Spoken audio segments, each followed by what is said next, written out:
Good evening, good afternoon, and morning, everybody. Here we are again, every other Sunday.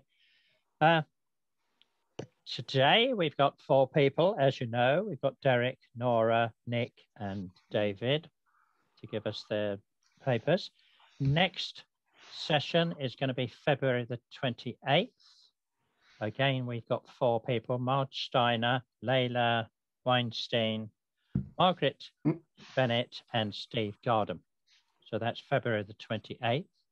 But before that, next Saturday is the Broadside Day, the one-day conference run by ourselves and EFTIS to talk about all things to do with street literature and cheap print and all that stuff. That's a whole day conference. If you want to come to that, it's only, I think, £10 for the whole day. You can book on the Vaughan Williams Memorial Library website. That's vwml.org and go to Broadside Day. And we look forward to seeing you there. And then after the 28th of Feb, we're going to carry on with our fortnightly meetings until April, when we've got our conference, the Folk Voice Conference, April and May, which is going to be on 3 consecutive Sundays. But I won't give you the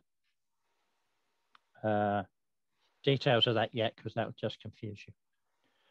So without further ado, we're going to go into today's session with Derek, who's going to be on first. Derek Schofield. Are you there, Derek? Yes, okay.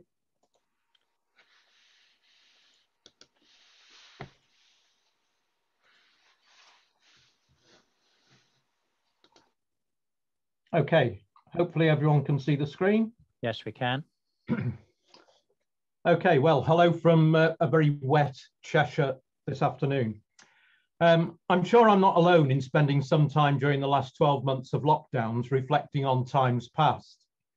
And having read Bruce Lindsay's biography of Harry Cox and Sam Larner, I started to think about other biographical writings about singers, musicians and dancers, and to reflect on my own contributions. My first piece of folk writing I ever did was when I was secretary at Manchester University Folk Song Society. We produced a newsletter come magazine, Ronioed and stapled. I wrote about the Copper family because Bob and John were coming up to sing at the folk club. And I contrasted Harry Cox's "We saw more dinner times than dinners" and the Copper family's dining table groaning under the weight of food at Christmas. One of the radical anarchist magazines in Manchester, I think it was Mole Express, reprinted it. My second piece of writing was an article on Harry Boardman for Folk Review magazine, and a pattern was set. I wrote several more biographical style articles for Folk Review and later for F Roots. Is it any surprise that by the 1990s, I was writing the occasional obituary for the Guardian newspaper, a practice that continues. I was personally involved in 2 CD productions, which included long biographical essays. Absolutely Classic, the music of William Kimber, released by EFTIS in 1999, and A Shropshire Lad, a double CD of Fred Jordan on the Veteran label. With William Kimber and Fred Jordan, as with Harry Cox and Sam Larner, there's a fair amount of information about each man in the public records. But the same can't be said for most of the singers and instrumentalists from whom the songs and tunes have been collected over the last century. What we do know is sometimes contained in the sleeve notes of records, principally from Topic and Leader records, and continued more recently by Veteran and Musical Traditions. So we have a range of information of varying depth about English traditional singers and musicians. And this brings me to another traditional singer I've written about, from Derbyshire, George Fradley.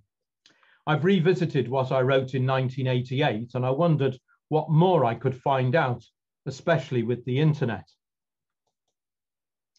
George Fradley was born in 1910 and died in 1985. In his latter years, he lived in Sudbury on the southwest Derbyshire-Staffordshire border. His singing was recorded by Mike Yates, and John Howson of Veteran Records released a cassette entitled One of the Best in 1988, with my biographical essay, You can read it on the Veteran website. The cassette recordings are now available as a CDR, and some songs were released on Veteran compilations and a couple on Musical Traditions. There's a handout from this talk which was circulated yesterday with a list of songs and links to more information. There are three aspects to the biographical notes: George's family and working life, his songs and singing contexts, and his later involvement with the folk revival. Let's deal with the latter first. George's singing was heard by Roger Watson, Helen Watson, now Hockenall, and John Tams of the Derbyshire folk band Muckram Wakes in 1972. Muckram Wakes recorded some of his songs in 1973 and 76, learned from George in exchange for a performance by the band at Cubley Women's Institute. George's wife Hannah was president. In 1978, he was invited to sing at the English Country Music Weekend in Winster, Derbyshire, where he met Ian, always known as Tufty Swift. The two men hit it off, and George asked Tufty to accompany him on the melodeon for some songs for club and festival visits. I'll explain why in a minute. Mike Yates met George at the 1984 National Folk Music Festival and recorded him and Tufty soon after. In the notes, I wrote that George and Tufty performed at the Sidmouth and Nantwich Folk Festivals, but I'm not sure where else. A search of listings magazine would reveal more details. Tufty sadly died far too young in 1999, but hopefully his son Benamy, who's also an ace melodeon player, is listening and watching in today. Now to family and working life. Having met George at the Nantwich Festival, I visited him with thoughts of an article. George patiently answered my questions and was happy to talk about family members and relate from whom he'd learned his songs. But what more would online and searchable census returns, the 1939 register, and births, deaths, and marriage records, and indeed digitized and searchable newspapers reveal about the family and the songs and singing?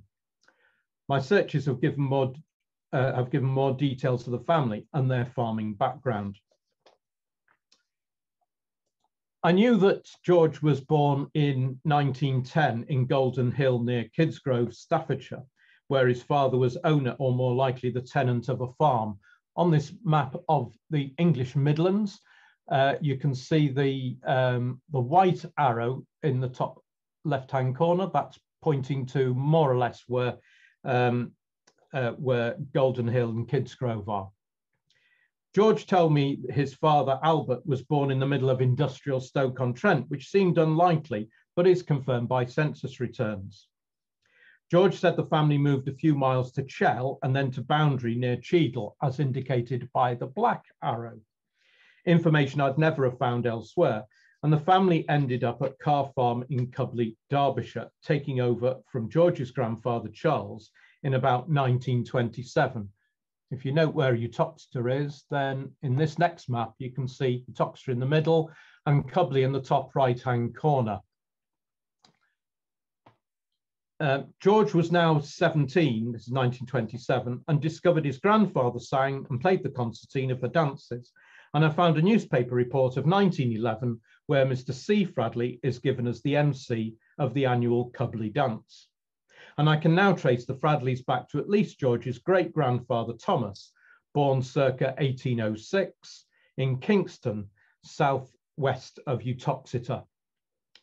An agricultural labourer in 1841 and 61, and a farmer of 10 acres in 1871, all in and around Kingston.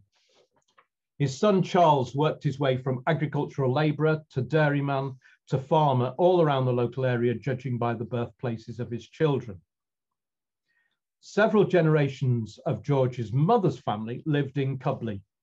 Her name was Arabella, born in about 1879.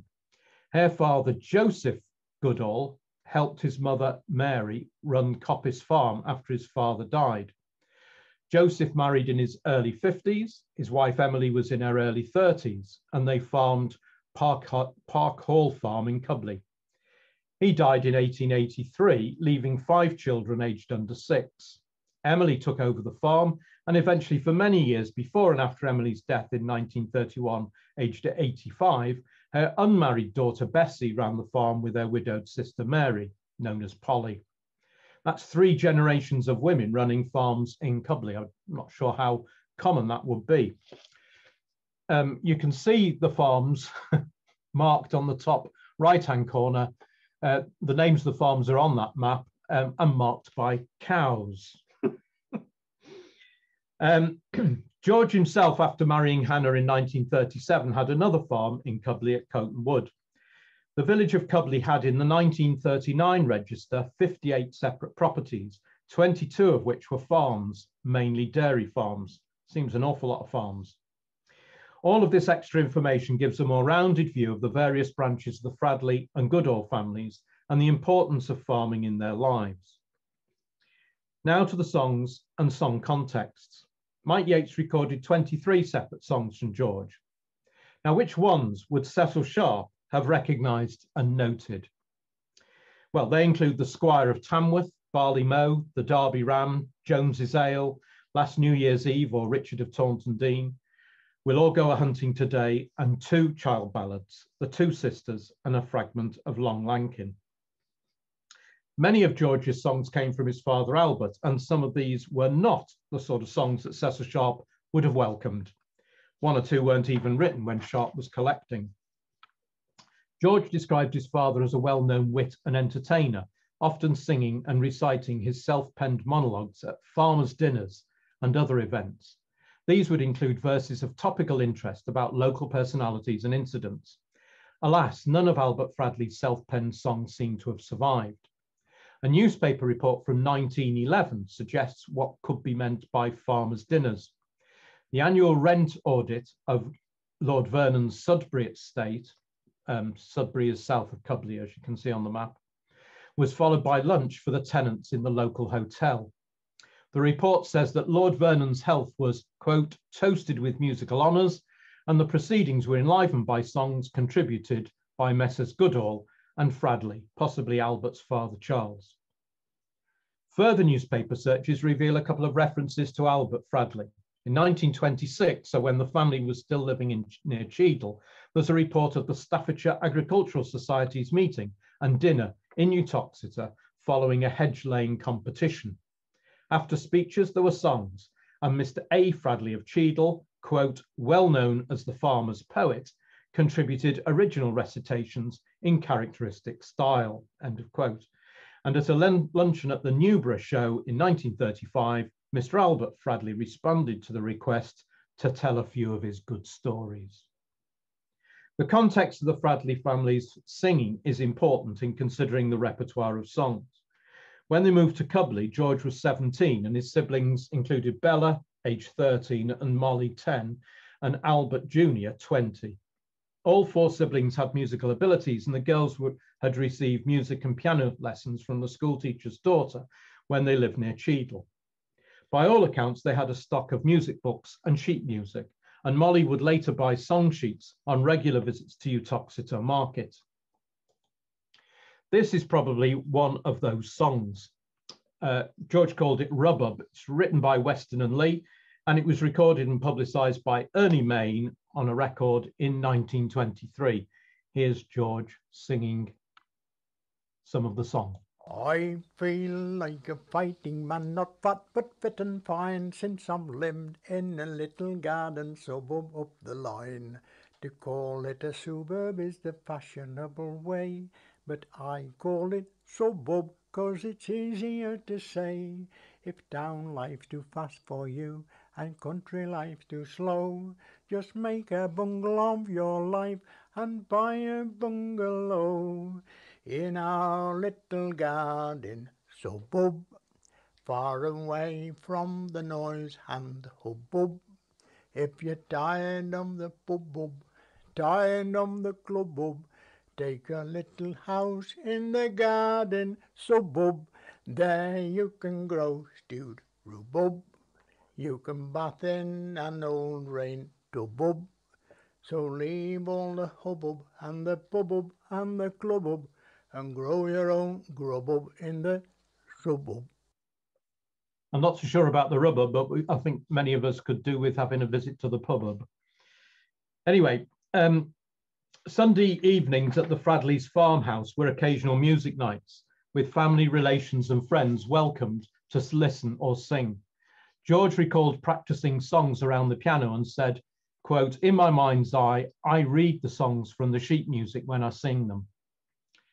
George was used to singing on these occasions with piano accompaniment, which is why he asked Tufty Swift to accompany him on the melodeon for some songs. After attending a social evening at Alkmanton near Cubley, George offered a family concert to the vicar there, and the offer was accepted. They soon became an informal concert party, Father Albert and George, Bella and Molly singing and playing piano, Albert Jr. on drums, and a friend, Ernie Glover. Now, Ian Russell came across Ernie Glover in the 1980s. He'd danced with Winston Morris dancers in the 30s, and I found a 1937 news report which mentions him performing, quote, character sketches and impersonations for Old Whittington's Miners' Welfare Club near Chesterfield. To my regret, I didn't ask George enough about the concert party. Did they dress up? Were there sketches or dances? Frustratingly, not all the relevant newspapers in the right years have been digitized, so I've not found any references to the Fradley's concert party. However, it is clear that concert parties in the area were very popular in the 20s and 30s. Here's a couple of adverts from the Ashbourne Telegraph in 1926, the only year that the newspaper has so far been digitized. But newspaper reports suggest that songs, musical items, step dances, recitations, monologues, ventriloquists, comic sketches, and conjuring could all feature in concert parties. Surprisingly, perhaps, concert parties have been neglected as a context for vernacular music making. In the first issue of Traditional Music magazine, 1975, Mike Yates wrote The Cotswold Catalyst, a neglected influence on song tradition, which highlighted the role of concert parties, with information mainly gleaned from singer Frida Palmer and also from Bob Arnold, an actor who played Tom Forrest in BBC Radio 4's The Archers, and he was also a singer. But there were no specific follow-ups. Keith Summers' survey of East Suffolk, Sing, Say or Play, in the 1970s included details of the Blacksall Rovers concert party. And there were references in John Howson's Many a Good Horseman survey of Mid-Suffolk. And Ian Russell has kindly shared with me a copy of a paper he gave at the American Folklore Society conference in early 21st century concert parties in northeast Scotland. Ian's fieldwork and my limited newspaper searches tend to support the view that concert parties were popular between the wars, and Ian identifies the post-1918 building of village halls as a contributory factor. Ian points to Bothy and End of the Harvest entertainments, as well as music hall and variety as potential influences on concert parties, to which I would perhaps add Pierrot and blackface minstrel shows of the 19th century. Radio was in its infancy in the 20s, but by the 1930s, concert party entertainment was being featured. Some of the songs George sang can be found on 19th century broadsides, others were sung in the music halls and published as sheet music, while others came from between the wars variety. He enjoyed songs that had a bit of humour in them, and following his father's lead, wasn't averse to altering words to give a local dimension. "I put patches on them," George said. Albert had renamed the song Billy Johnson's Ball to Mrs. Sargent's Ball. Bill Sargent was the butcher in Kingston, and George in turn altered it to Mrs. Merry's Ball after his good friends Nell and Edgar Merry, another butcher. This song and several others were published in issues of the National Prize Medal Songbook from the 1870s. I'm One of the Olden Time, or 50 Years Ago, is a Harry Clifton song, although it appears to have been substantially rewritten by the Fradley or Goodall families. The first verse here has been slightly altered, and you're going to hear in a minute the second verse, and there's a third and fourth verse, and the second, third and fourth verses are nothing like what Harry Clifton sang. In this recording, which has got Tufty playing on it, you can also hear Hannah gently singing along in the background. Hannah is George's wife.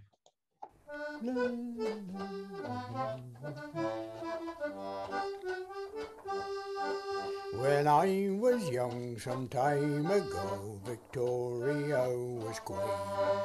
The changes that I've made since then can easily be seen. But I am one of the olden times, and maybe thought too slow. But give to me those good old days of 50 years ago. But I am one of the olden times, and maybe thought too slow. But give to me those good old days of 50 years ago. The farmer's sons went after stock as soon as they could walk. But now they go to grammar school to teach them how to talk. They weren't afraid of work those days, but what a difference now. They want a machine to milk the cow and a tractor before they can plough. But I am one of the olden times, and maybe thought too slow. But give to me those good old days of 50 years ago. The concert party lasted into but didn't survive the war. Albert Fradley died in 1952, George's siblings married, and they were all busy with families. But on a caravan holiday in the late 40s in Rhyl, North Wales, George entered a talent contest singing Phil the Fluter's Ball, not one of the songs that Mike Yates recorded from him, and won. There's no doubt that George enjoyed his return to performing for folk music audiences in the 70s and 80s. In conclusion, then, there's more biographical information to be discovered, which might give us a greater insight into the lives of singers, musicians, and dancers. The ever-increasing number of digitized newspapers in the British Newspaper Archive allow us to find relevant information, as I've illustrated. And if we're interested in the performative contexts for vernacular music making, then the interwar concert parties should be the subject of greater investigation. Okay, thank you very much. Thank you, Derek. Excellent start to today's proceedings. We need to unshare.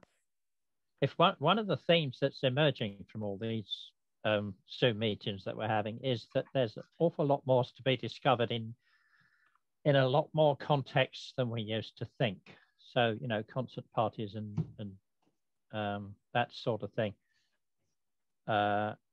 are all of it, you know, we're now realizing how important they are as well as having access to them. So keep them coming, ladies and gentlemen. We want more of that sort of thing.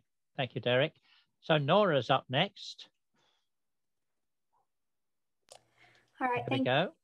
That was a wonderful presentation, Derek. I'm going to share my screen. Let's see. Okay, I hope you can all see that. Is that coming across? Yes, we can. Yes. Good, thank you. All right. Well, I'm very happy to see you all and to be here to talk with you about this incredible ballad as it was sung by Lizzie Higgins. Here we go. Proud Lady Margaret is a rare Scottish ballad that was collected at the turn of the 19th century. It is described in the Scottish Traditional Music Archive, Kiss to Riches, as a supernatural ballad in which a knight comes to court a lady. She treats him with disdain and poses him several riddles. He answers the riddles, but then reveals himself to be the ghost of her dead brother, come to warn her to change her prideful ways or be condemned to hell. The haunting narrative includes fine examples of traditional motifs, such as the riddle courtship test and visitation by a revenant. There are only 5 versions, A to F, published as Child 47 in the English and Scottish popular ballads. Child's A version, the oldest recorded, was taken from Sir Walter Scott's Minstrelsy of the Scottish Border. It was originally sent to Scott by Mr. Hamilton of Edinburgh, and it totals 19 verses.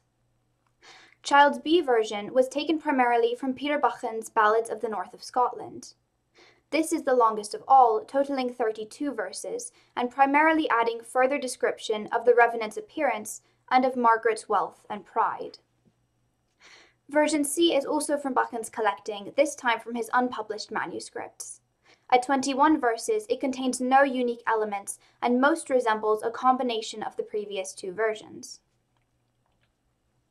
Child D, 15 verses, was collected from the manuscripts of Jane and Amelia Harris. While in versions A to C, the Revenant poses cryptic riddles in exchange, here Margaret alone asks the riddles. The shortest version, Child E, was collected by Alexander Lang and appeared in his unpublished manuscript, Ancient Ballads and Songs. It contains no riddles and, like Child D, has been rendered a more express morality tale. But the version I found the most interesting was recorded by Lizzie Higgins a century and a half later, in the 1970s. Lizzie Higgins was born in Aberdeenshire in 1929 to Jeanie Robertson and Donald Higgins. Her parents grew up in the travelling tradition but settled in Aberdeen.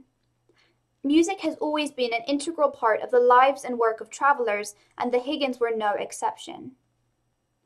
Jeanie was discovered by Hamish Henderson in 1953 and became a tradition bearer of international standing, very popular at the clubs and festivals where she performed. Although gender lines prevented Lizzie from learning pipes, her father helped her develop her own distinctive style of piping ballads. But it was not until middle age that she began to sing and be recognized at folk clubs. Proud Lady Margaret was Donald Higgins' special favorite song, although he only sang it on rare occasions. He learned it from his mother, which was another reason the song meant such a great deal to Lizzie. He taught it to her alone, not even sharing it with Jeanie. In this way, Proud Lady Margaret could truly be Lizzie's song, even as whatever Jeanie sang would always be viewed first and foremost her own. And sung properly, and I would never sing it unless I could give it all I had. It was my father's favourite ballad. Of all the balladries, pipe balladries and classical balladries, he knew that was his special favourite. The fullest recording of Lizzie's version of Proud Lady Margaret was made by Peter Hall in the 1970s. Although the haunting tune is unlikely to have been derived from a piping tune, as the range is too broad for Highland pipes, the way in which she sings, slow, powerful, focused, brings to mind the instrument. It was on a night, and an evening bright, when the dew begun to fall. Lady Margaret was walking up and down, looking over the castle.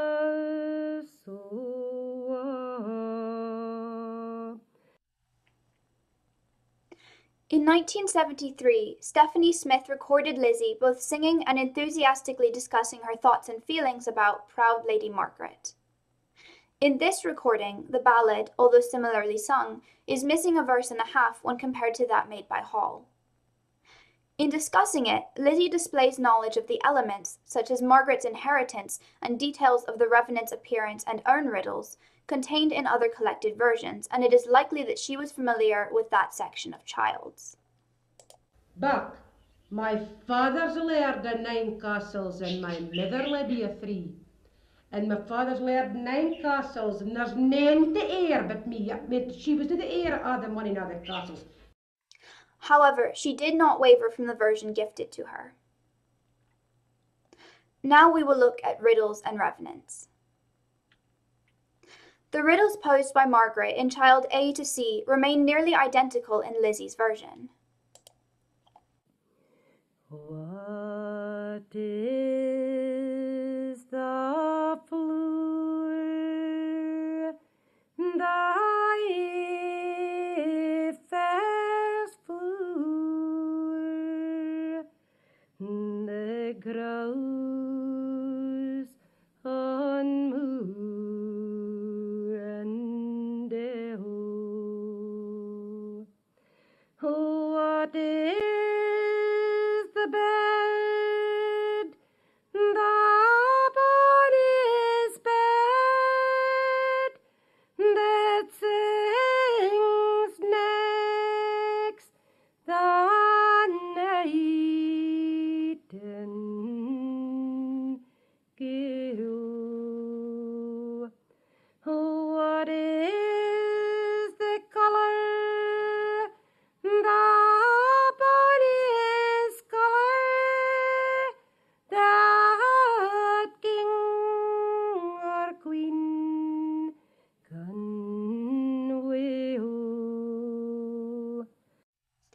The answers are the primrose, the mavis, and the yellow gold.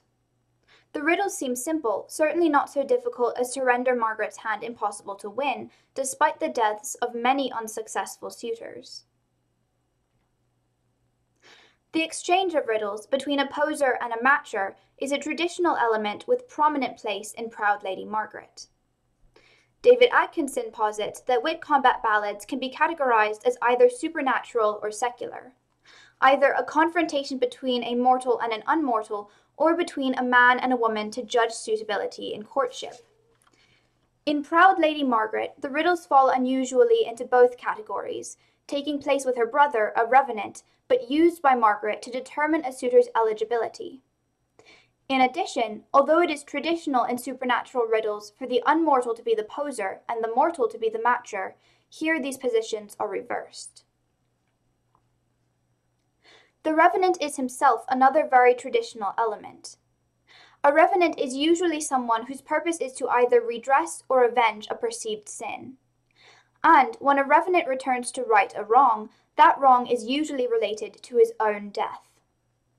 Here, William's death may have been partially responsible for Margaret's sin, as it left her the only heir to their parents' considerable fortune. That degree of wealth might easily cause pride, either genuine or affected. That is, Margaret might develop a sense of superiority from the power of her holdings. But her outward show of pride and deployment of riddles may arise instead from her need to shield herself from false suitors. The conventional interpretation of this ballad is as one of a beautiful lady's pride. So a unique aspect of Lizzie's telling is her avowal that this is also a ballad about the greater sin of witchcraft.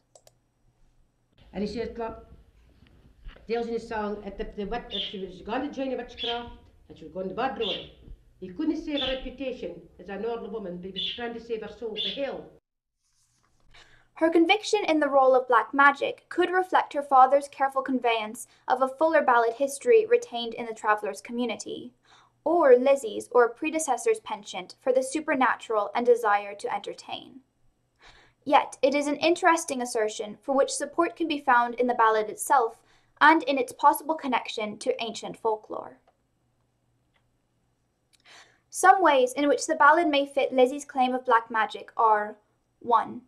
Following the traditional revenant form, Margaret's brother has returned to address a sin caused by his death, either pride or sorcery. If, as Lizzie claims, William was in the black arts, he may have entangled her.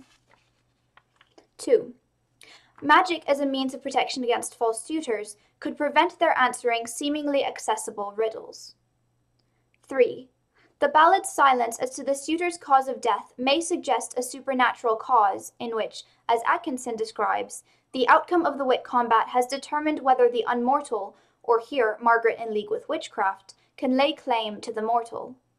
If souls are forfeit, there need be no other cause of death. There's many a better is died for me, who was graves are growing green.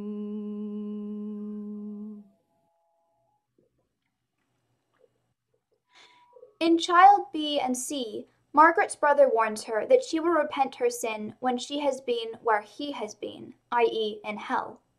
If not involved in wizardry, why would a noble young lord who fought valiantly be consigned to hell? And in Lizzie's version, William beseeches Margaret, saying, Cast off, sister, he said, use it near.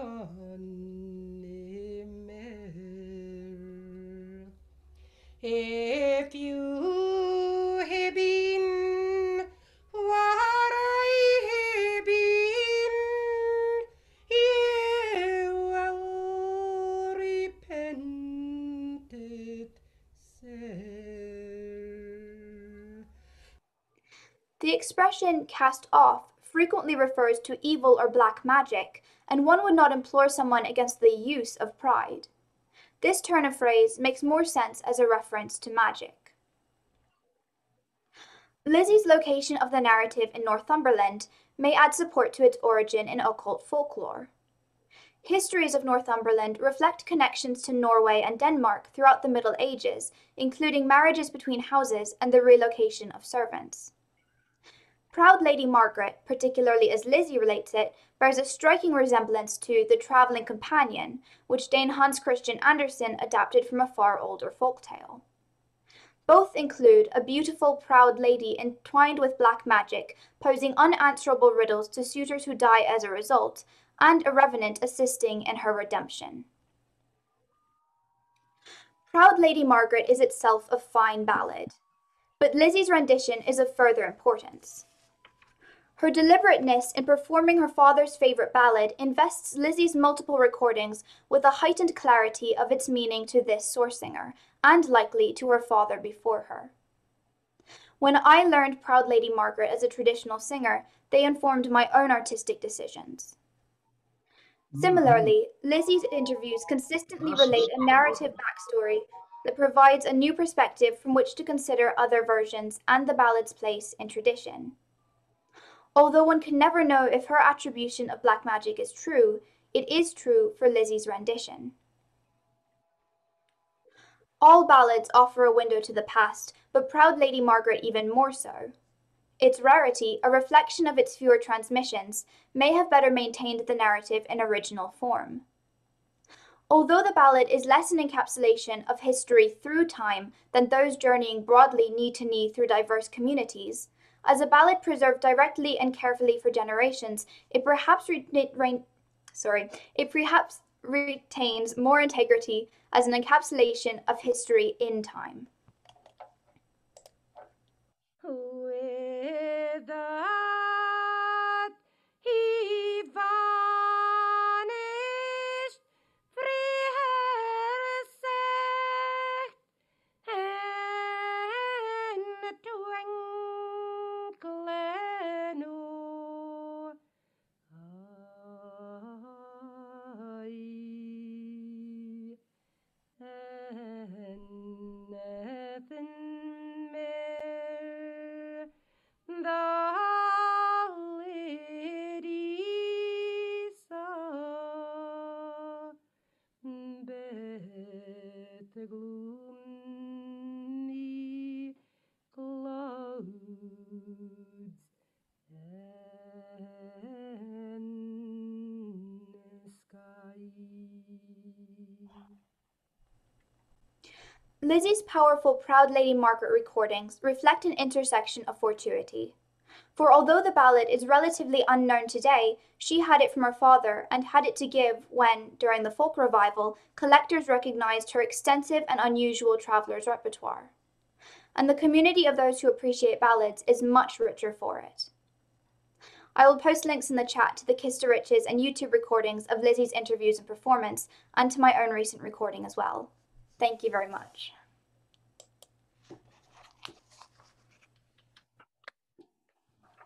Thank you, Nora. That was splendid. Excellent pictures. Really good. Very nice. And do listen to Nora's rendition. I think it's 9 minutes long, isn't it, Nora? Yes, just yes. So to set aside a little bit of time later on to listen to Nora singing. It's splendid. Okay, moving on. We got Nick Dow next. Right. I'd just like to make one thing plain before I start. I spent 36 years as a BBC radio presenter, and for me to sit in front of a microphone in front of you now and read from a piece of paper is completely alien to me, and so I'm not going to do it. What I've got in front of me is a set of notes, and I'm just going to talk as if this was a radio broadcast. That's what I'm comfortable with. Although I have to admit there are probably more people listening now looking at the number of participants than there ever was when I was a radio presenter, but that's another story altogether. And I'm going to talk to you a bit about the Hammond brothers collection of folk songs, which were made between 1905 and 1908. My first introduction to them was with the well-known books produced by Frank Purslow and the English Folk Dance and Song Society, Marrowbones being the best known, Wanton Seed, The Foggy Dew, and the other one. Well, okay, so at that time, Frank Purslow's name was just that, a name on the front of the books. I didn't know much about him, and I knew even less about the Hammond brothers. But as I began to become a performer, I started taking an interest not only in what Frank Purslow had achieved by cataloguing and generally putting the songs together for those particular publications, but also in the singers as well. And it resulted in myself and my wife going down to Dorset to collect folk songs, which we did fairly successfully in about 1983-84, just after I was married. So that's how I spent my honeymoon. Yeah, the Hammer Manuscripts, you'd think, unless you'd actually seen them, that they were rather huge tomes, maybe like Cecil Sharp's Fair Copies, big books that you had to plough your way through. In fact, the Hammond manuscripts, the Hammond notebooks, are just that.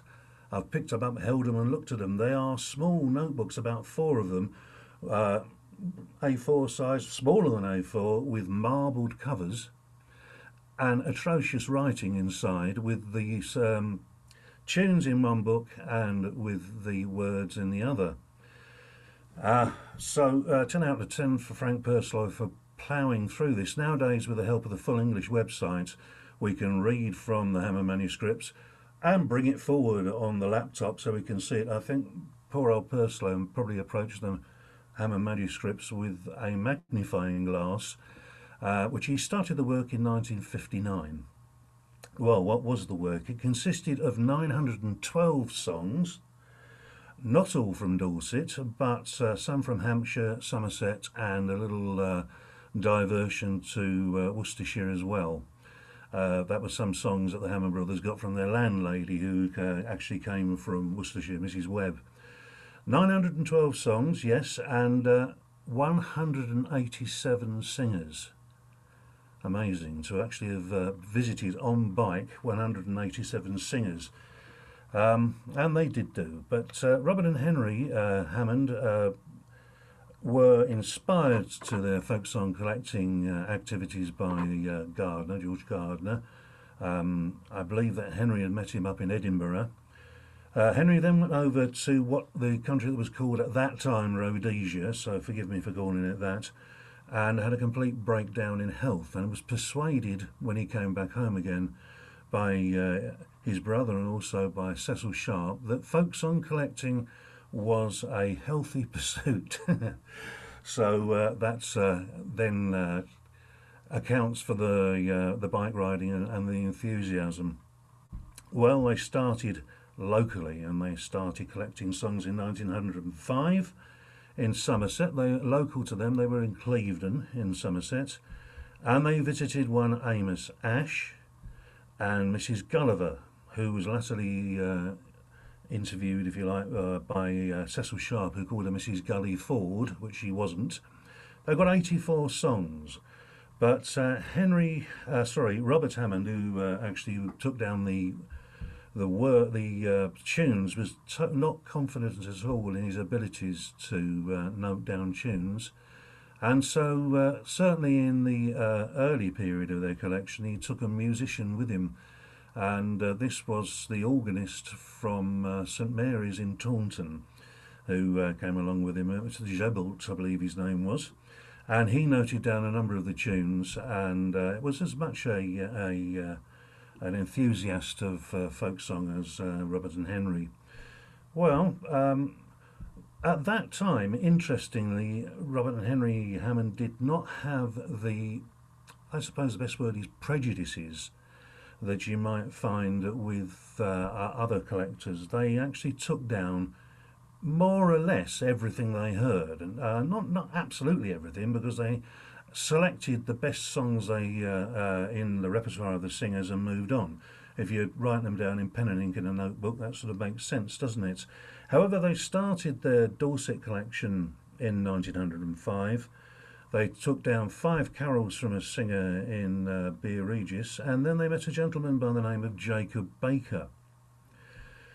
And they struck gold, really, because Jacob Baker had only a small repertoire, but he had some excellent songs, and the best one known from his repertoire is the song that's entitled Deep in Love, or probably known in the folk clubs as Must I Be Bound, and Sharp probably incorrectly called it Whaley Whaley. Just to remind you of the tune, I'll sing a verse of it. Must I be bound, or must I go free, to love a young girl who never loved me? Why should I play such a foolish part, to love a young girl with all my heart? Absolutely lovely tune, and it's a very ancient tune. It was in fact something very similar to it was found by the folklorist. He's more of a dancer than folklorist actually, and that's J.W. Allen, who found it in the 6th volume of Scott's The Musical Museum, entitled Down in Yon Garden, and that was published in 1804. Well, they moved on, still feeling not that confident, and not having any do's and don'ts. They were just going blind, really, but they came across a singer called George Roper. He was in Blandford Union. Henry Hammond writes, he was once a great singer.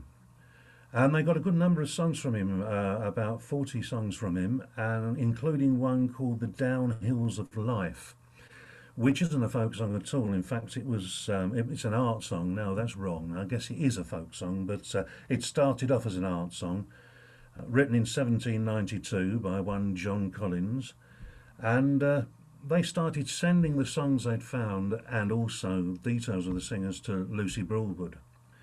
And it's my opinion that's when they started getting a little bit, shall we say, prejudiced is the wrong word, but a little bit more selective in what they actually took down. When they did approach a singer, they were not averse to taking down songs that we would consider to be, or they would have considered to be, unabashed, shall we say. There was William Bartlett of Martinstown, who sang them 40 songs on their first visit. They visited him twice, making a total of 53 songs. And some of his songs were really quite beyond that red line that the Victorians and the Edwardians had for their folk songs. One in particular concerns a somewhat liberated milkmaid who decided that she was going to abandon her work with cows and concentrate on men. That's what the song was about.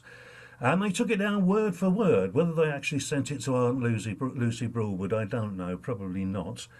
But slowly but surely, they were knocked into shape, if you like, by Lucy Broadwood and Cecil Sharp, and also, of course, George Gardner, who told them what they ought to be looking for, and of course that's emotive. They then came across a fascinating number of stingers. The first was a gentleman by the name of Joseph Elliott, and he lived in Todber, in Shave Lane in Todber. I know that for a fact. He, in his youth, had been out on those bitter cod banks round Newfoundland, and he brought back a handful of songs from that area, and also songs that he learnt when he was young, sang them to the Hammonds. He was a fascinating character and a great singer. If you're familiar with Bert Lloyd's version of the Whittam Miller, or Hang It By Must Be, that came from Joseph Elliott, and it was a fantastic tune, well worth noting. In fact, Mr. Joseph Elliott was within living memory.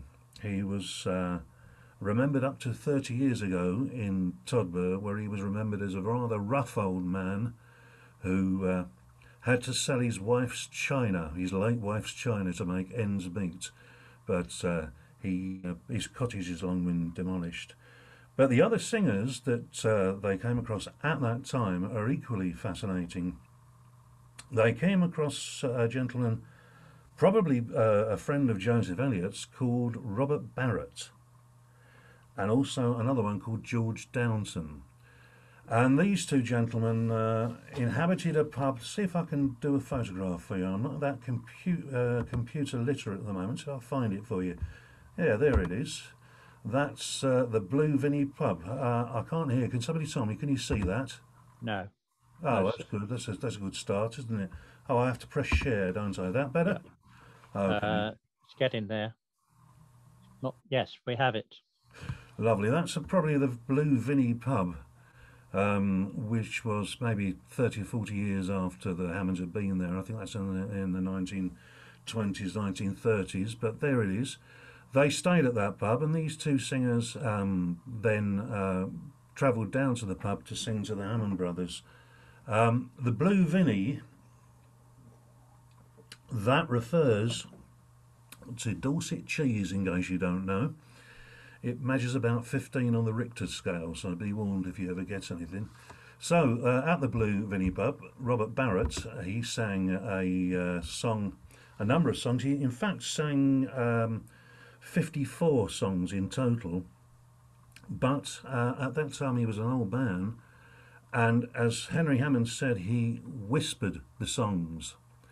And it's my contention, having looked at his death certificate, that in fact he sang 54 songs with throat cancer. And I suppose the best known song that he ever came up with is I Live Not Where I Love, which has been taken up by the Irish showband community. In fact, when I was walking through Fleetwood Market, I came across one of these stalls that sells CDs, and there was I Live Not Where I Love, complete with pedal steel guitar, drum and bass. So nobody gave a thought to Robert Barrett. Lovely singer. He had a friend, I say, George Downton, and George Downton was a sea captain. He's the man who sang the Sheep Stealer. Well, I am a brisk lad, though my fortune's bad. Indeed, I'm most wondrous poor, but I do intend my life for to mend, and build a house down on the moor, me brave boys. Build a house down on the moor. And the Hammonds noted that duly. I actually met his great-great-grandson, Mr. George Downton's great-great-grandson. He wouldn't sing me the song because he still believed that you could actually be hanged for sheep stealing. And there was no way I was going to get him to give voice, so there we go. Now then, I will go back to the screen, but I'm going to give you, ladies and gentlemen, due warning. I'm going to show you a photograph that will be excellent to put on your mantelpiece to keep the grandkids away from the fire. And it's a photograph of Mrs. Marina Russell, probably the Hammond's greatest singer.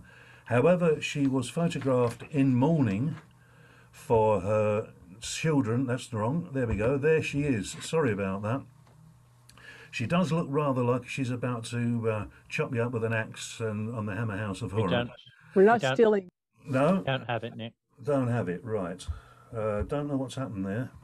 Oh, hang on, I do. Yes, I do know what's happened. Sorry, my fault. I have to share the screen, don't I? There again, yeah. Yeah, and now I've got to find.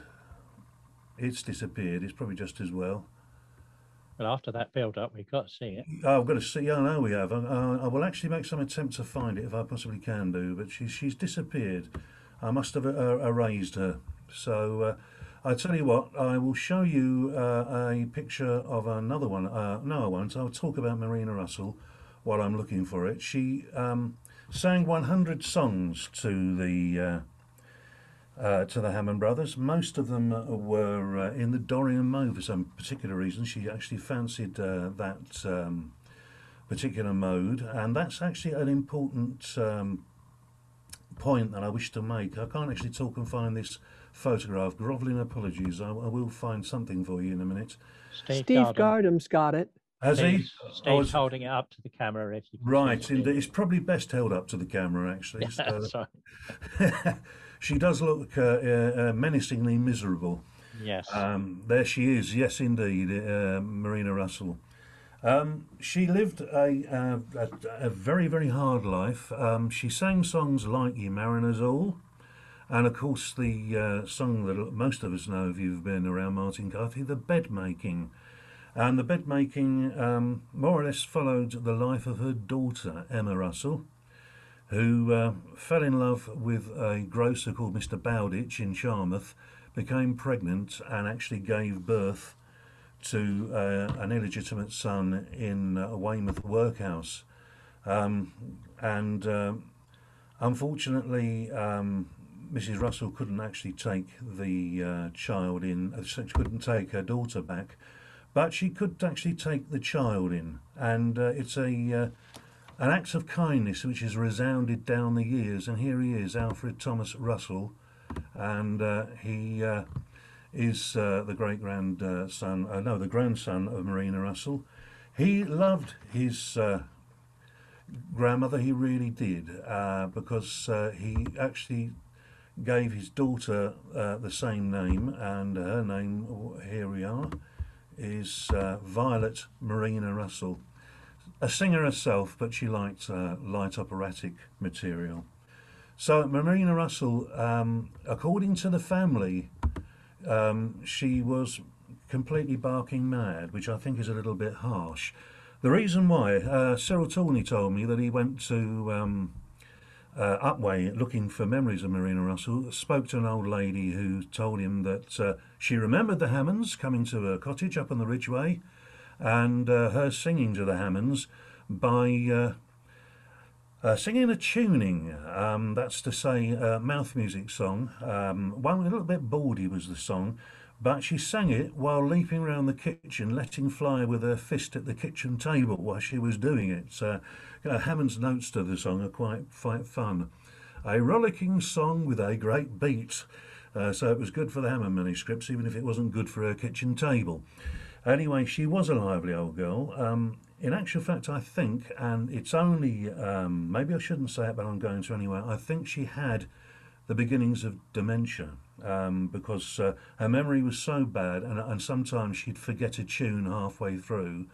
But for all of that, she came up with 100 songs, some of them with strange tunes, some of them with exemplary tunes. And she had the song One Night As I Lay On My Bed, which for reasons of brevity I'll not sing you, but it will actually move me on to the second part of this, which is it was the Hammond collection, Old and New, so this is new.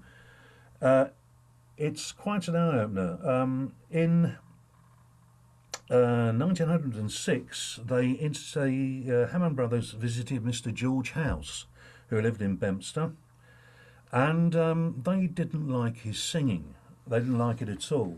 The main reason was that they'd finally learnt, I guess, what we might wish to describe as prejudices, and thought that if any singer strayed from the mode, then that was incorrect. And so here he is, Mr. George House, stood with his daughter and his wife, and they destroyed 5 or 6 of his songs, because the songs ended up in fact ending on the 3rd of the scale in the major, if you like to call it that way. It's a bit complicated.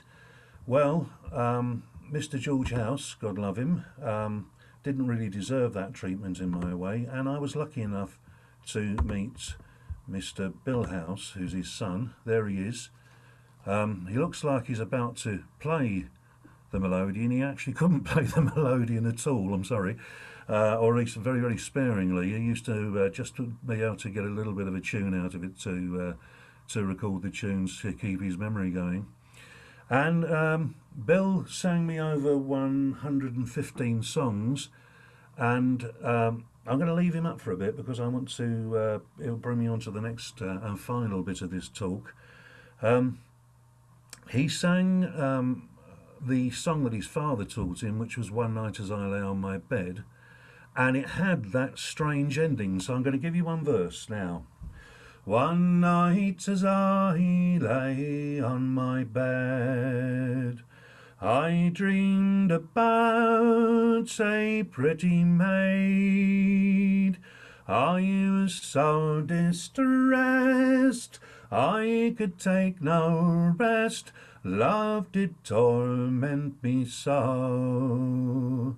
So away to my true love I did go. As you can see, that last note is a little bit of a surprise, but it's not unusual within the tradition. I thought it was when I first heard it. I thought there's nothing like that at all has ever been collected in the West Country. Well, some of the songs that were destroyed by the Hammonds, one of them was Sweet Kitty. And we're familiar with Sweet Kitty from the singing of Mrs. Overheard over in Langport. I'll just quickly do the tune as she does it.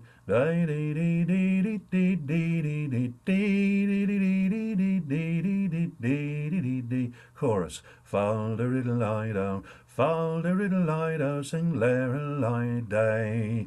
Well, 10 miles up the road from Bempster, I came across a singer that had been visited by Cecil Sharp, and his name was Charles Neville. He also worked in wood, which is interesting because I'm sure he knew George House, who was a hurdle maker and thatcher, as was Mr. Bill House.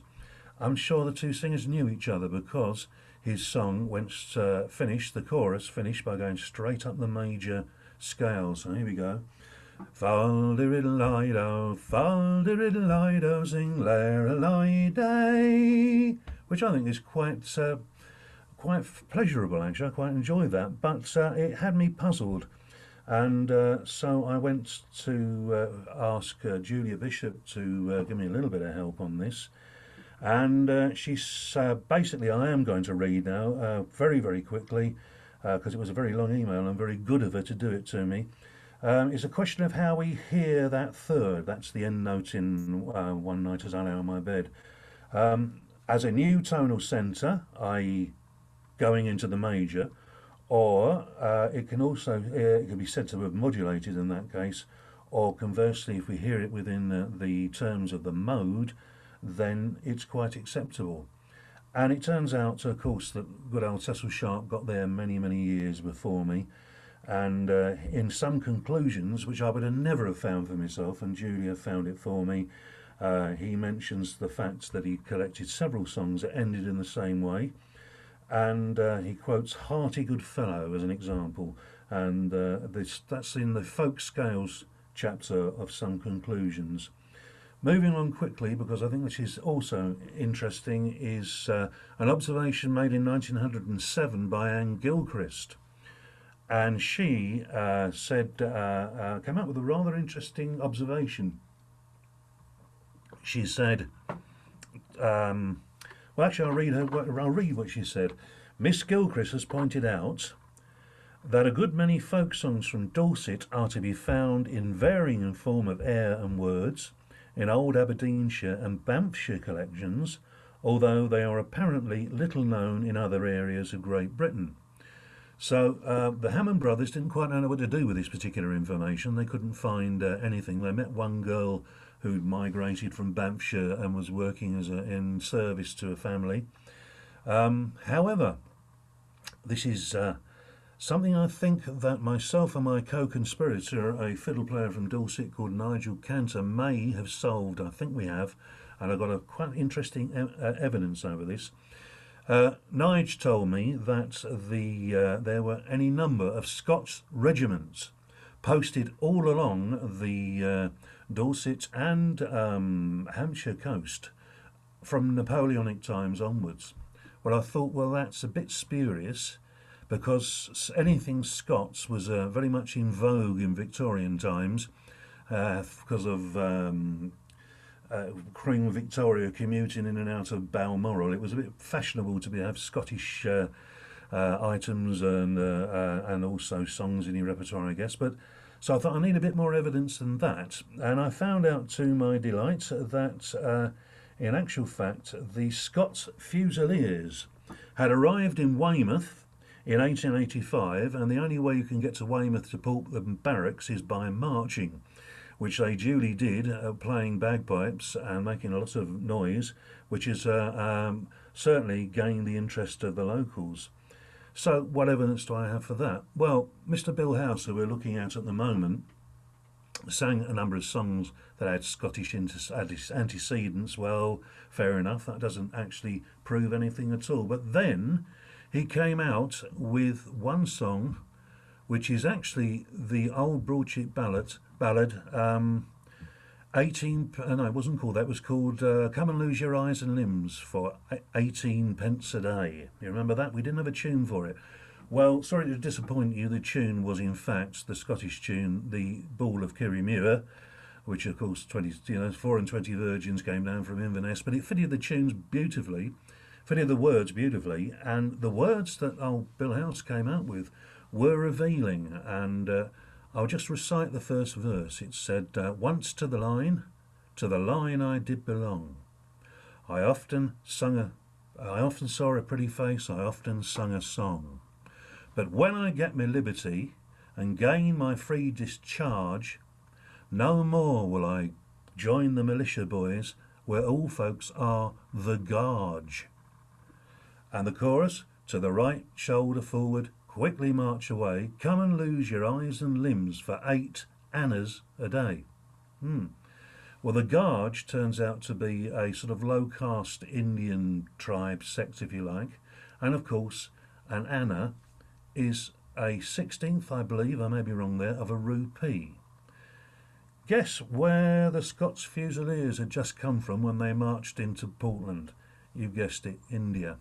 So that to me is about as much evidence as I need, although I don't know if other people will agree with me on that, that in fact the Scottish connection can be explained by the military postings. And I'm just going to finish up by saying thank you very much for listening to me, and that fact that Mrs. Russell actually outlived Henry Hammond by 7 years. Nobody managed to find Mrs. Russell's grave. They couldn't find it anywhere. But guess what? We found it at last. The reason why we couldn't find her was because she was not actually christened Marina. She was christened Mary Ann Sartin. She was a Sartin, related to Bonnie Sartin of the Yetis, related to Paul Sartin of Bellowhead, and she was buried as Mary Ann Russell in Binkham Churchyard. And I've actually stood above her grave and really said thank you for all those wonderful songs. And I'll say thank you to you as well. It's the first time I've tried to do anything like this, and I hope I've kept you interested at least. Thank you very much, Nick. Excellent stuff. Whenever you say things like 187 singers that they recorded, we give out the early collectors a hard time. Well, a lot of people give them a hard time. But really, they met more singers than the rest of us put together. Yeah.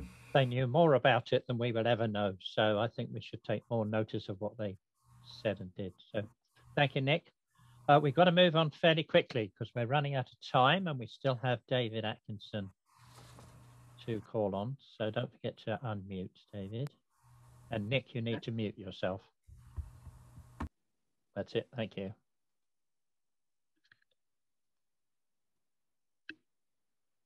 Right, we have that, David. Okay. Yeah, excellent. Right. The end of the 17th century was an important time for the growth of street literature, with the lapse of the Printing Act in 1695, which enabled the expansion of printing outside of London.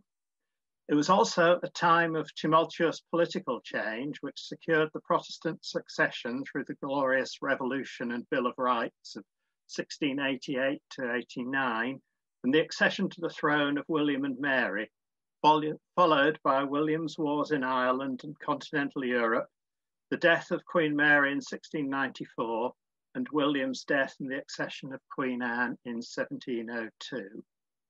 It was also the time when street literature finally made the transition from black letter print, and that's an example of black letter print on the screen, which is also known as Gothic, or if you're really trying to impress your friends, textura, change from that to the Roman or so-called white letter typeface that we're familiar with today.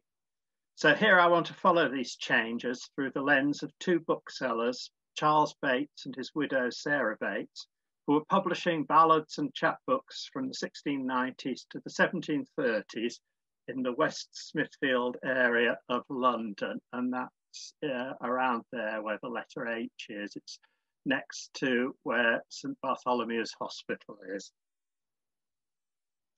The surviving output of Charles Bates is dominated by more than 160 different ballads, which are notable for several reasons. First, the simultaneous presence of black letter and Roman type, and the landscape and portrait formats mostly associated with them. Secondly, the presence of printed music notation with some of the white letter ballads. We'll get onto that later. And thirdly, the number of ballads that include some reference to licensing, and I'm not going to say anything about that. Both Gothic and Roman typefaces emerged from the hands used by scribes during the manuscript era. Gothic was the only font in use throughout the hand press period and beyond in Germany, whereas Italy used very little black letter, even from the beginning of printing. The earliest English books were printed in black letter, but that was replaced by white letter from the mid-16th century, except for certain purposes such as Bibles, legal texts, and proclamations. English readers, especially those familiar with Latin texts and continental printing, were increasingly used to reading Roman type, and a combination of Italianate fashion and economic prosperity encouraged printers to start replacing black letter with Roman, and for many purposes the transition was largely completed by the end of the 16th century.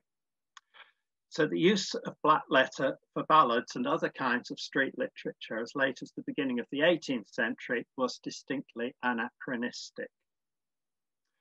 The reasons for the continued use of black letter for ballads and such like have been debated. Charles Mish argued that black letter was a conservative typography that reflected the conservatism of a literature aimed at a socially and culturally unsophisticated readership. He described the audience for black letter ballads both as middle class and as culturally retarded. Subsequently, Mark Bland more moderately identified the shift from black letter to Roman as one of a number of changes in the visual aesthetics of printed books, which saw the text block opened up and a greater spatial structure brought into printed works. And he related this to the advance of vernacular literature into the social space of the mid-17th century. Zachary Lesser has argued that both that the disappearance of black letter has been much overstated and that its continued use functioned as a kind of typographical nostalgia, which enabled texts to be read as embodying an imagined popular culture with roots in the English past, posing a counterpoint to the politics of the present. Angela McShane correctly points out that throughout the 17th century, a range of typefaces, including black letter, Roman and Italic, and also engraved script, were used simultaneously, even if one kind was frequently predominant. So, for example, Roman would often be used in titles and Roman or Italic to distinguish proper names, even in the context of ballads printed predominantly in black letter. And you can see an example of that on the left there. Accordingly, a distinction based solely on familiarity with or ability to read different typefaces is not altogether sustainable. Instead, Angela McShane argues that by the end of the century, booksellers were consciously exploiting typographical differences in order to direct certain kinds of ballads towards certain kinds of readers. She describes what she calls crossover ballads, where the same titles were printed in both typographical formats, like the Unconstant Shepherd there, and infers that they were distributed into separate markets. For example, children, women, and untutored readers, black letter, versus the more politically engaged audience for white letter. Black letter implied a broad appeal to readership familiar with ballads from the past, while white letter was associated with topicality and satire for the political cognoscenti. Alongside all of these factors must be set the evident economic sense that there was in continuing to make use of the older fonts, especially for printers and booksellers at the cheaper end of the trade. The manuscript title to the first volume of Pepys's collection of ballads states that it was continued up to 1700, quote, when the form, till then peculiar thereto, viz. Of the black letter with pictures, seems for cheapness' sake wholly laid aside for that of the white letter without pictures, end quote. With the benefit of hindsight, that observation sheds little light on the matter. It's true that there are in the Pepys collection ballads both in black letter with woodcut illustrations and in white letter without illustrations. Nevertheless, ballads in landscape orientation with woodcut illustrations were printed in white letter throughout the 18th century and into the early decades of the 19th.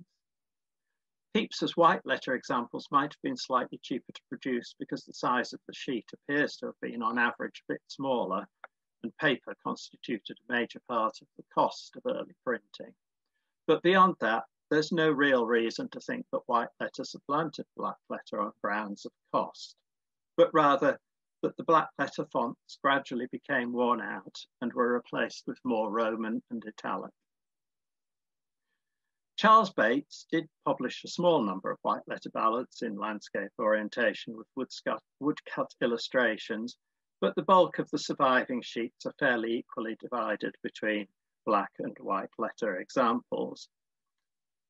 Both sorts were issued from all three of the different addresses that are associated with Bates, so the transition must have been at least in some degree a gradual one.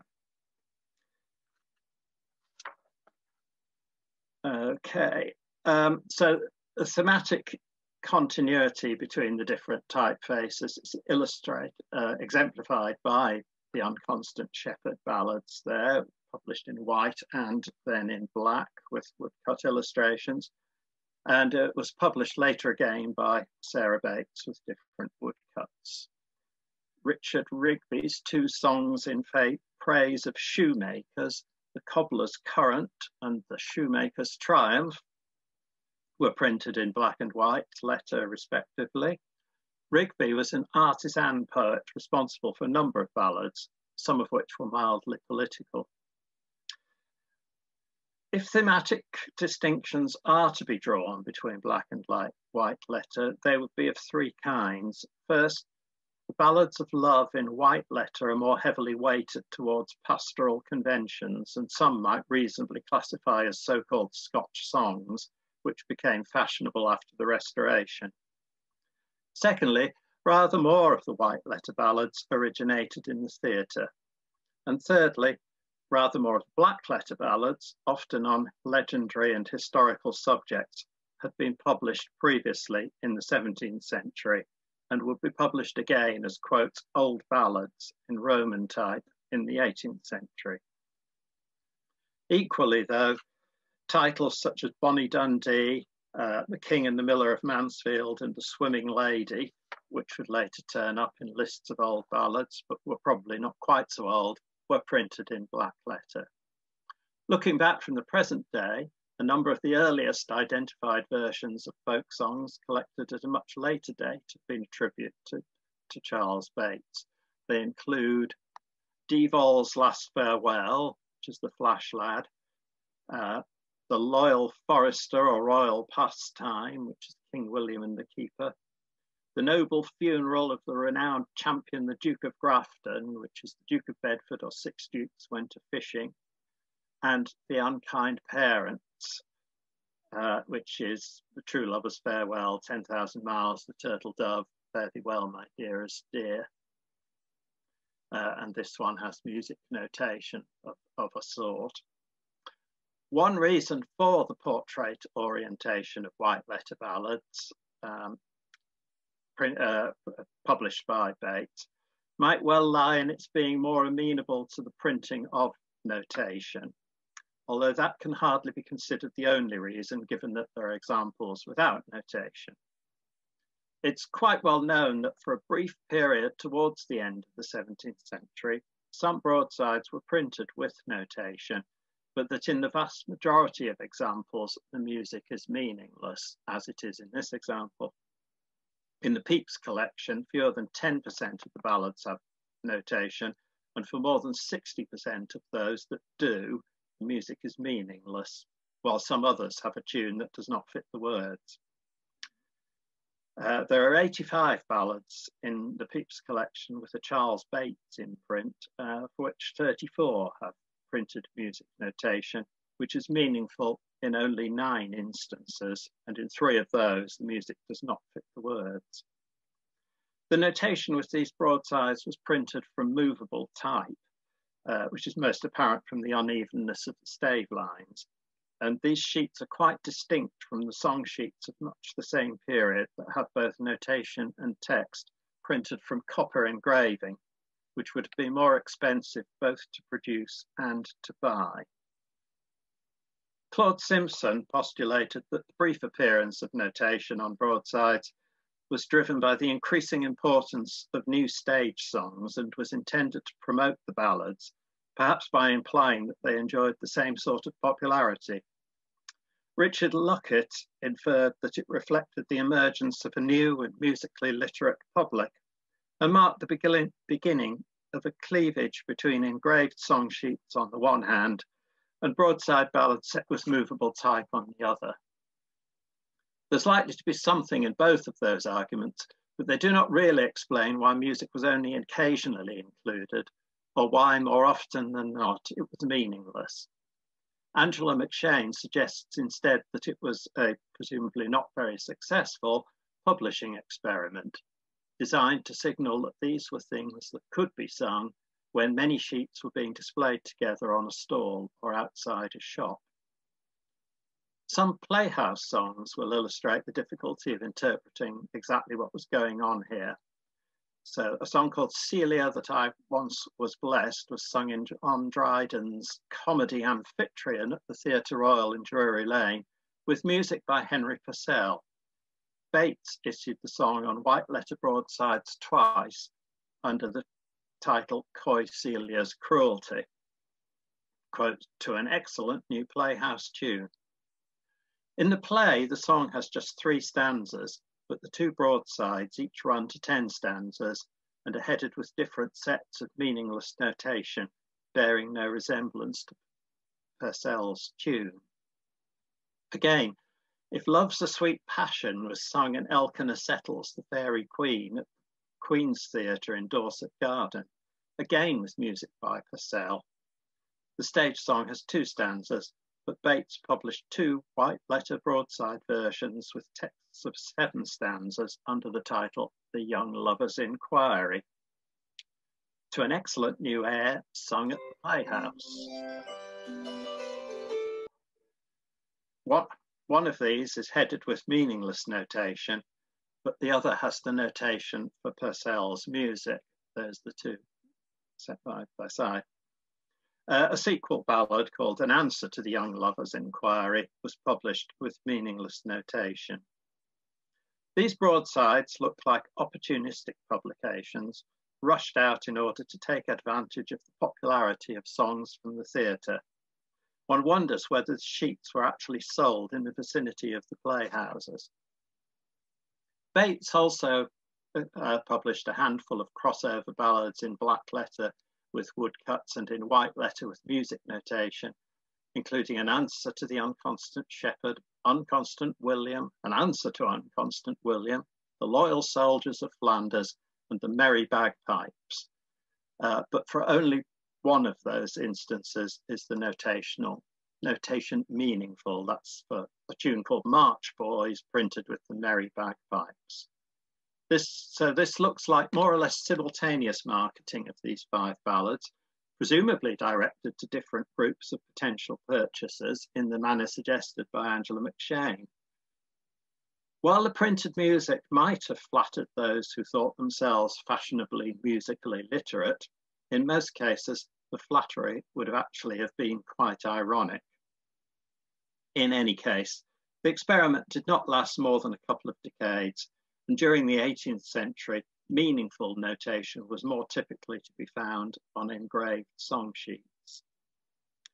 It's difficult to make a comprehensive argument from the corpus of Charles Bates' ballads that black letter represented either cultural conservatism or typographical nostalgia, or that ballads in white letter were perceived as being especially modern or politically engaged. Whichever was the predominant typeface, different fonts were still being employed paratextually to distinguish or enhance certain textual elements.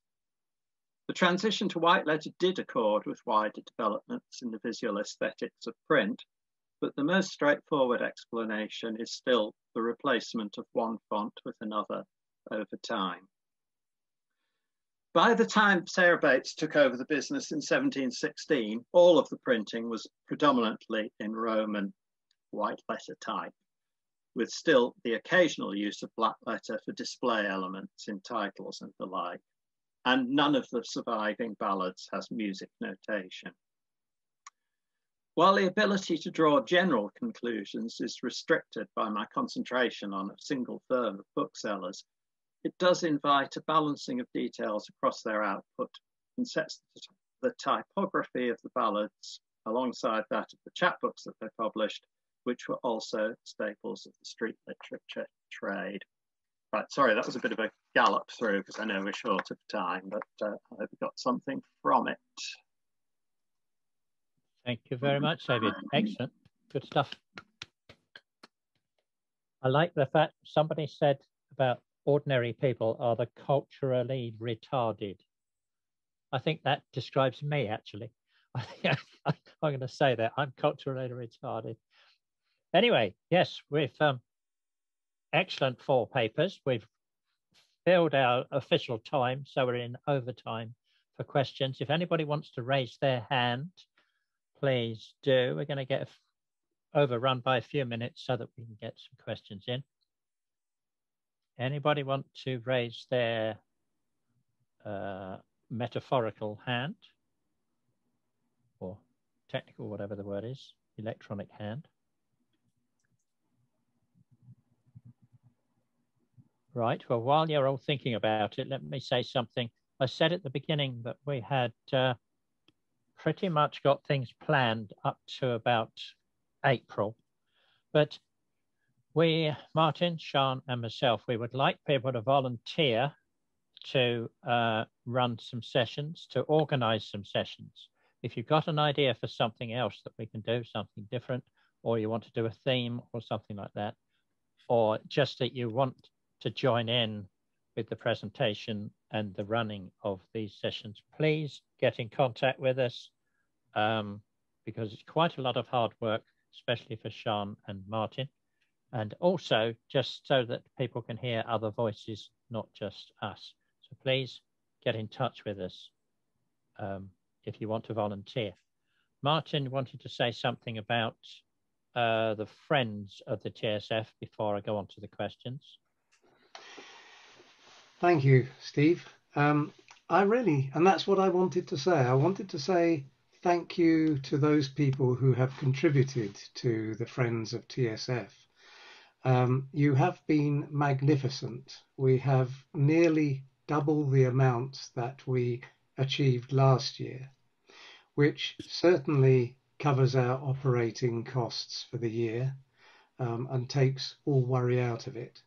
It also makes it possible for us to think about supporting the bursary scheme that we've started, and also to look at supporting publishing projects or other things that you have in mind.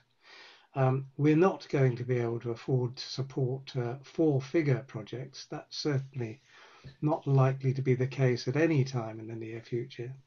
But if you do have a project that is linked to traditional song, for which a little extra funding might help, there's no harm in asking.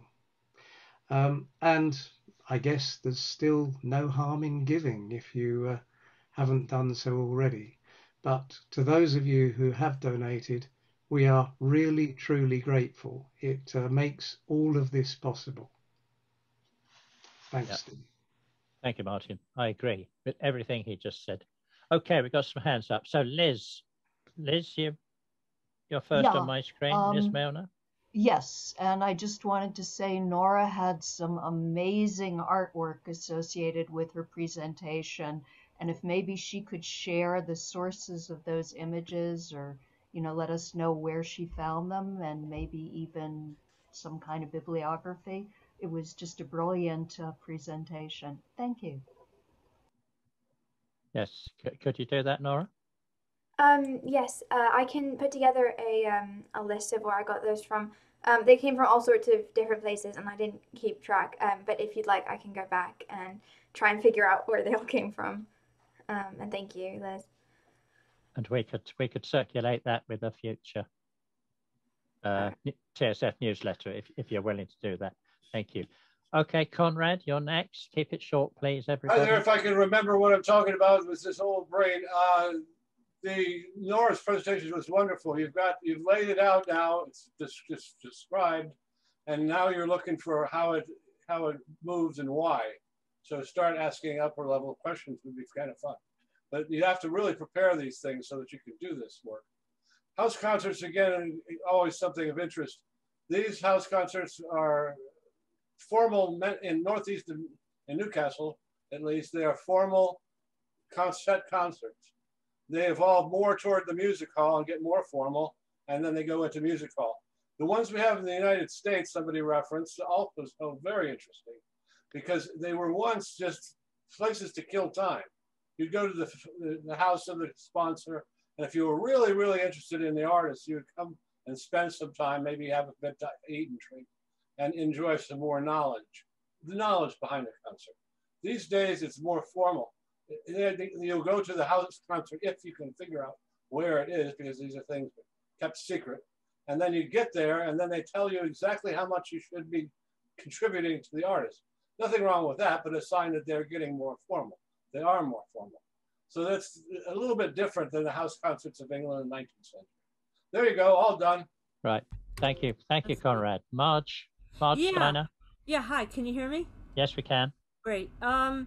Yeah, Nora, maybe you can tell me later about the artwork. I have a question for David, because I don't really have a sense as a blind person.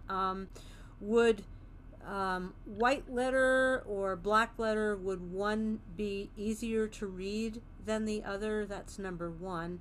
And then were the Bateses cognizant of what was selling better, and was that what just one of the things that was behind their decisions? There's no real reason to think that black or white letter was easier to read. In earlier times, children had probably been taught to read using black letter, so they're a bit more familiar with that. But I mean, it's difficult to know. But by the end of the 17th century, both typefaces would have been sort of fairly familiar, I'd have thought, to anybody who could read at all. It's always quite difficult for us because black letter looks odd, and some people find it a bit difficult to read, though actually you get used to it fairly quickly. And just one other thing really quickly, the musical notation, you said that it was meaningless. Does that mean they just kind of made it up? Or, so kind of what did that was, I mean, could somebody playing a piano make sense of what was on the page? No. Well, some of it is proper notation. So one of the ones that I showed had the Purcell tune, right, but the other one had simply been put together from bits of movable type, and you get the same sequences appear with other ballads which are equally meaningless. And the guess is that they either didn't have access to a notation of the proper tune, or the typesetter wasn't capable of setting a proper tune. So it seems to have been there for sort of decoration and for, as it were, advertising purposes, as far as I can tell. Okay, thank you. Thank you, Marge. Right, I don't have any other hands up. Yes, we do. Mossy, Thank you, Steve. Question for Derek, first of all. Have you had any success in tracking down the Edgar Merry tapes? Edgar Merry being the butcher mentioned in a couple of George's songs.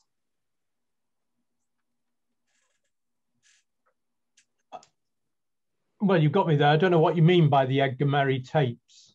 He was recorded as singing songs, but the tapes went missing sometime in the late 90s. All right. Do you know who recorded them? I do, yes. I will send you an email. Okay. I didn't even know about them. If they were 1990s, comes after, of course, George had died and so on. But yep, I look forward to having an email from you. Fine. And the second part of Thanks, the question was, would Steve Gardam be prepared to show the Marina Russell photo again while saying something for the benefit of the watchers on YouTube who didn't get to see it before because it was on speaker view and still showing Nick? I found it. I can put it up if you want. Would that be better? Yes, if somebody can show it for a few seconds so that our people in the cheap seats can see it. Oh. He said, no, it's gone. Sorry. Over to Steve. Steve Gardam is showing it again. So can we get him on to speak of Steve? You've got to say something. So you've got to unmute first. I know this is stretching your... I'm unmuted. Why do you need that? Right. So that as you speak, you come up as the speaker. All right. Okay. Speak. Yes. Is Marina Russell, the wonderful Marina Russell. Yeah. Celebrated by Martin Carthy and God knows how many other people as well, and all our relatives on the folk scene. Okay. Thank you very much, Steve. I presume that worked on YouTube. Okay, I think we have finished our meeting for today.